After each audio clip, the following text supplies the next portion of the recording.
Hello buddies. Next 2 से 3 minute में हम डिस्कस करने वाले हैं कि यदि आप 12वीं कक्षा के बाद नर्सिंग को एज अ करियर चूज करते हैं तो आपके पास क्या क्या ऑप्शन है। आप किस स्ट्रीम में कौन सा एजुकेशन करेंगे, कितने साल लगेंगे, क्या आपका जॉब का स्कोप है, कितनी ऑन एवरेज सैलरी मिलती है, ये सब हम डिस्कस करने वाले हैं। तो सबसे पहले स्टार्ट करते हैं कि आपका जो नर्सिंग का कोर्स होता है वो कौन कौन से कोर्सेज अवेलेबल हैं। तो सबसे पहले है आपका डिप्लोमा कोर्स, ठीक है। तो ये डिप्लोमा जो होता है, पहला होता है जीएनएम। तो जीएनएम में आपका, जीएनएम का फुल फॉर्म होता है जनरल नर्सिंग एंड मिडवाइफरी, ठीक है। ये आपका टोटल 3 साल का कोर्स होता है। सेकंड होता है एएनएम। एएनएम है ऑक्सिलरी नर्स एंड मिडवाइफ। ये आपका 2 साल का कोर्स होता है, ठीक है। इसके बाद यदि हम देखें, यदि डिग्री करना चाह रहे हैं आप, एक तो डिप्लोमा पहला पार्ट हुआ, दूसरा डिग्री। यदि आप डिग्री करना चाहते हैं तो होता है आपका बीएससी नर्सिंग, जो कि 4 साल का कोर्स है, और पोस्ट बेसिक बीएससी नर्सिंग जो कि आपका 2 साल का कोर्स है, ठीक है। तो डिप्लोमा में जीएनएम एंड एएनएम, डिग्री में BSc nursing and post basic BSc nursing. And advance course करने जाते हैं, जैसे मास्टर्स कोर्स करते हैं, तो उसमें आपका एमएससी होता है नर्सिंग में, जो कि 2 साल का है। और पीएचडी नर्सिंग में होता है, जो कि आप पोस्ट ग्रेजुएशन के बाद यदि आपको डॉक्टरेट की डिग्री चाहिए तो आप उसमें पीएचडी भी कर सकते हैं, ठीक है। नेक्स्ट अभी हम देखते हैं कि सरकारी क्षेत्र में कौन कौन सी नौकरी अवेलेबल है। तो आप इस चैनल को फॉलो करेंगे तो आपको पता लगेगा कि हम इस चैनल पर रेगुलर जो भी गवर्नमेंट जॉब की अपडेट्स है, जो भी वैकेंसीज आ रही है, उसका नोटिफिकेशन है, क्या सिलेबस होगा, क्या एग्जाम पैटर्न है, हम कंटिन्यूअसली उसको यहाँ पे आपको अपडेट करते रहते हैं। तो आपका जो सरकारी क्षेत्र में जो नौकरी है वो पहला होता है आपका स्टाफ नर्स, ठीक है। स्टाफ नर्स का जो है, जैसे गवर्नमेंट हॉस्पिटल्स हैं वहाँ पे स्टाफ नर्स की वैकेंसी होती है। उसके बाद प्राइवेट हॉस्पिटल्स में भी आपका स्टाफ नर्स की वैकेंसीज है। सिमिलरली सीएचओ की वैकेंसीज में भी जो नर्सिंग ग्रेजुएट है वो अप्लाई कर सकता है।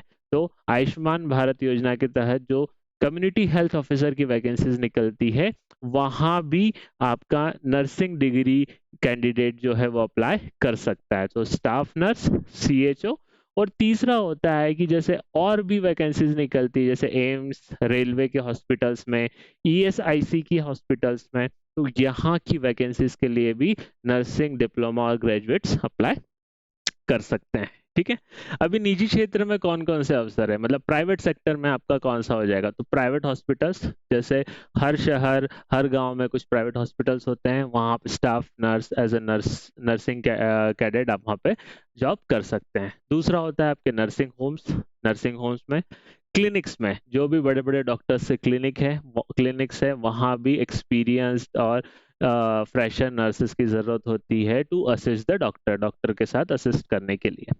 तीसरा और चौथा और लास्ट है हमारा, जो कि है रिसर्च सेंटर। तो रिसर्च सेंटर्स में भी नर्सिंग कैंडिडेट्स अप्लाई कर सकते हैं, ठीक है। इसके बाद हम आते हैं कि दो चीजें देख ली, एक हमने देखा कि आपका गवर्नमेंट सेक्टर में कौन क्या क्या स्कोप है, दूसरा हमने देखा कि प्राइवेट सेक्टर में। अभी तीसरा एक बहुत इंपॉर्टेंट जो बहुत बच्चों को नहीं पता, कि विदेश में भी नर्सिंग का बहुत सारा वैकेंसीज आता है, और इंडिया से बहुत सारे स्टूडेंट नर्सिंग के बाद विदेशों में भी जॉब करते हैं, जैसे यूएई, यूके, यूएसए, कनाडा।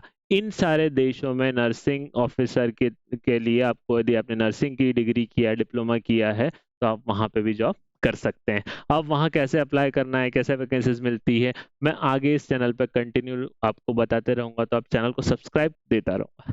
अब एक लास्ट कंक्लूजन वाली बात देख लेते हैं कि हम कोई भी जॉब कर रहे हैं, हम एक सैलरी के लिए जॉब करते हैं, तो आपका कितना सैलरी मिलता है एक नॉर्मल नर्सिंग कैडेट को।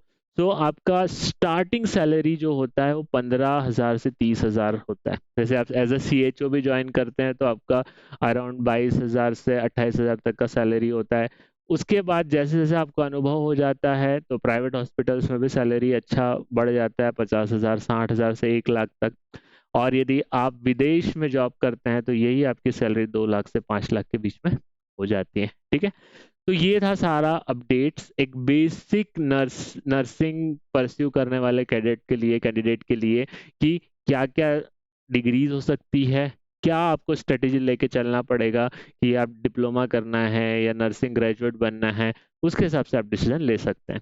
बाकी आगे की वीडियोस में मैं आपको शेयर करता रहूंगा क्या आगे स्कोप है, कौन सी नई वैकेंसीज आ रही है, कौन से नए एग्जाम फॉर्म्स आ रहे हैं। तो आप चैनल को सब्सक्राइब कर दीजिए एंड बेल आइकन दबा दीजिए ताकि आगे की अपडेट्स आपको मिलते रहे।